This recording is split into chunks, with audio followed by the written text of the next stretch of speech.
Good morning everyone. Ito yung time na naligo kami ng anak ko, si Lara. Dito ito sa Sisiman, Bataan. Sisiman Maribeles, Bataan po. Yun yung tamang lugar. Yang nakikita nyo pong sa GN Power po yan. Yung dalawang pula na tower. Oo, tower. Tapos, ang lamig ng tubig ng na yun, kaya mainit yung araw, malamig siya. Tapos ang linaw ng dagat. Solo namin ang anak ko ngayon kasi wala ganong naliligo. Lagi niya kasing sinasabi sa akin, maligo naman tayo ng dagat kasi namimiss ko na yung dagat. Medyo may kalayuan to sa amin. Tapos ayan, nilipat ko yung iPad ko dyan kasi baka daw mahulog, tsaka di kami gaanong nakikita ng anak ko. Tamang ligo-ligo lang, akala mo naman marunong lumangoy. Lumaki kami po sa malapit sa dagat pero hindi kami masyadong marunong lumangoy. Takot nga akong malunod eh. Habang nagbibideo dyan, may magshota kasi dyan sa harap namin, nagpipicture-picture. Napaka-sweet ng lalaki habang pinapanood namin sila kasi yung babae, nagpipicture siya, tapos yung taga-picture, yung jowa niya. Sobrang supportive ng jowa niya kung pinipicture siya.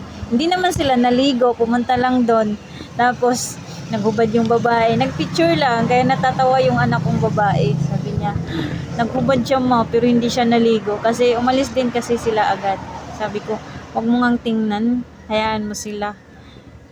Diba, nakakahiya na tingin ka ng tingin. Kasi nagtataka kasi siya kasi di daw niya nakikita yung ganun doon sa amin sa probinsya, dito lang daw. Tapos dyan, yung tiningnan ni Lara nung time na yon, may mga lalaki kasi doon din sa banda sa unahan sa amin. Tapos, tinatawag kami, pwede ba daw maki-join? Sabi ko, wag mo na lang pansinin na kasi mga bad yan, sabi ko.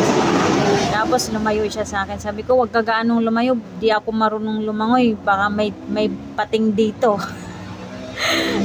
Kaya sabi niya, paano ako lalangoy ma kung mababaw lang? Masusubsog yung mukha ako sa mga batong. Lalaki pa naman.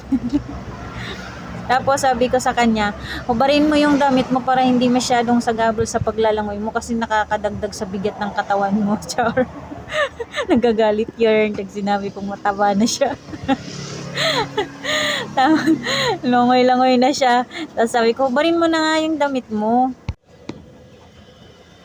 Tapos sabi ko dyan, hubarin na yan. Sabi ko, maghubad ka na. Para hindi masyadong mabigat. Tamang langoy-langoy lang kami.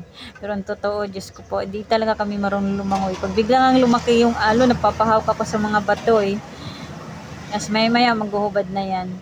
Tawa siya ng tawa kasi pwede ba daw maghubad dito. Sabi ko, pwede, wala namang mangingialam sa dito naman ako eh.